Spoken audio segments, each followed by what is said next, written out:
All right, Casmo, I'm going to need you to control yourself on this next one. The president has pulled Jared Isaacman's nomination to lead NASA. Because you already know what I'm going to say. Exactly. So President Trump has pulled. So we had Jared Isaacman on the show. We thought he's a great guy. Then it was announced that as a result of our interview, he was selected for the NASA director role, and then got through confirmation hearings fairly well. Made some very intelligent answers. But then Trump said, you know what? Never mind. And everybody else said NASA is effed. And so the Senate Commerce Committee had approved his nomination 19-9 a whole month ago. But it turns out the waters got a little murky because somebody dug into his background and he gave some political donations to Democrats. And that's not loyal to the current thing. Are you going to be okay, Casmo? Trust me. We'll get through this. Go get through this, I promise. And then he was too qualified. And then basically they pulled out from that. And then somebody in the leader in the agency said NASA is effed. Budget request is just going to be a going out of business mode without Jared there. And he actually, I follow him on the Twitter, and he made a pretty neutral statement, basically just saying, hey, thanks for the opportunity. Space is awesome. Can't wait to do some more stuff. Because he said he's going to space anyway when he was with us about the different, I think 3 flights, was it, Gonky? You remember? Was it 3 flights that he would signed up for? He had a plan. Yeah, so I guess it didn't matter, but I think this is an L. This is not good. Yeah, dude, you know, I mean, he thinks about things like differently. Like he's a visionary. He's a there's no place for him then. I mean, like, I mean, it goes back to like we were talking about that ad, you know, last week. It's like my dream is we put like the smartest, brightest people in the positions they need to be in. And I'm sad that he's not going to be, you know, the director, but that's just what I think, man. I mean, I don't know. We interviewed him. He's super intelligent, smarter than both of us on the top here. To the point that his answers were very direct, which meant that when he was in front of the Senate committee, I mean, he talked about this. He's like, we're going to Mars.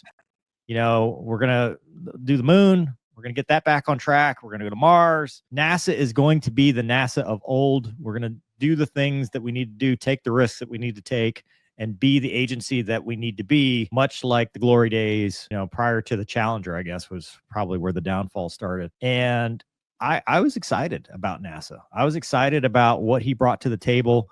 You know, I think the sign of a good dream team is where you take people from various backgrounds and ideas, and not necessarily people, yes men, people that, yeah, okay, a little bit of loyalty overall, but people that'll tell you you're wrong and then fight for the mission is what you want. You don't want a bunch of yes men.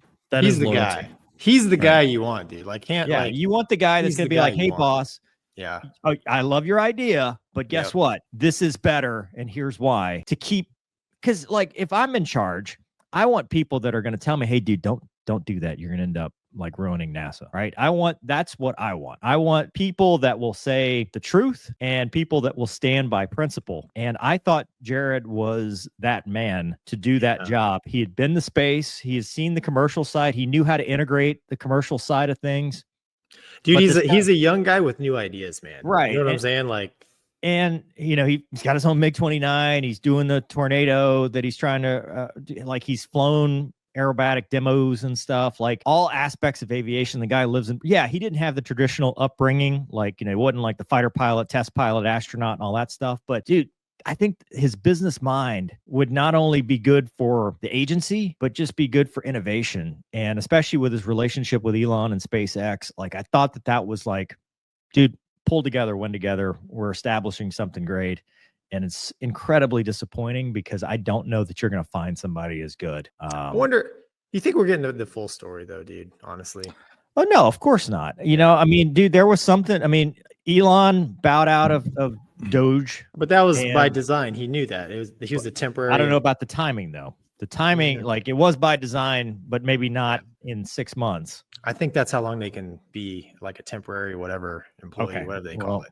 It hasn't even been 6 months. Regardless, like I wonder if we're getting the full story. That's all. You're probably getting enough of it to know that he apparently was qualified and didn't bend the knee. So no, he's qualified 100%. Yeah. but he didn't. He's not kissing the right ass. I don't Probably. Like, let's just call it what it is. That's what's happening. I mean, how much more story do you need? We see it on everything else. You see it everything else. He's not a Fox News reporter, so therefore he's not qualified. Let's just call it what it is. But he's been on all the like people. Yeah. Like the other side didn't want him because they're like, oh, well, you know, he's been like, dude, he was the most centered guy. Yeah. I think you could have in that position. Like apolitical. Like he was just a dude that loved space. Yeah.